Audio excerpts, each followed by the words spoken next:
আমি দেখতে সুন্দর না, আলোটা সুন্দর।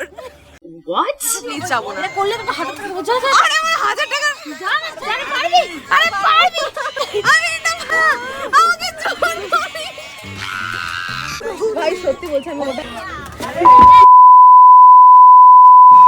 বহু যুগ পরে যখন আমি ধরেই নিয়েছিলাম আমাদের আর ঘুরতে যাওয়া হবে না, ইভেন আমি ঘর সংসার সব ত্যাগ করে সব চলে যাব ধরেই রেখেছিলাম, ঠিক সেই মুহূর্তে সবাই প্ল্যান করলো, যারা যারা প্ল্যান ভেস্তে দেবে তাদেরকে দিয়ে একটা এগ্রিমেন্ট লেখা, যেখানে এটা লেখা রয়েছে যাদের জন্য প্ল্যান ক্যান্সেল হয়ে যায়, শেষ পর্যন্ত আর যাওয়া হয় না, তাদেরকে এই গ্রুপে আর রাখা যাবে না। শেষ পর্যন্ত প্ল্যান সাকসেসফুল হয় আর আমরা চলে যাই বিনোদিনীতে ঘুরতে। প্রথমে মিশরের রহস্য ভেদ করে আমরা পার্কের ভেতরে চলে যাই, সেখানে ক্যাদ মারতে মারতে আমরা ভাবতে থেকে আমাদের একটু ফটো তুলে নেওয়া দরকার। মাঝপথে আবার এই মহাশয় আমার ব্যাগ চুরি করতে গিয়ে ধরা পড়ে ভীষণ লজ্জা পেয়ে, কিন্তু ক্যামেরা দেখে মাঝপথে চোরের মায়ের বড় গলা এই কথাটার জন্য সে একটু থামস আপ দেখিয়ে দেয়। এবার ক্যামেরার প্রতি লালসার চক্করে তারা ক্যামেরা দেখেই ছুড়ে আসে, তবে এদের লালসা শুধুমাত্র ক্যামেরা পর্যন্তই থেমে থাকেনি। নিকৃষ্ট এবং নিম্নমানের এই মানুষগুলো বাচ্চাদের সমস্ত রাইডগুলোতে চড়ে এদের মনে তাও শান্তি হয়নি। এই সমস্ত অসম্ভবকে সম্ভব করতে পেরে এরা এত খুশি হয়েছে, কিন্তু এখানকার লোকগুলো খুশি হয়নি, তাই এদেরকে তাড়িয়ে দিতে বাধ্য। এরপর কোথায় কেন কি জন্য গেলাম তার জন্য অপেক্ষা করতে হবে পার্ট 2 এর জন্য। Bye bye.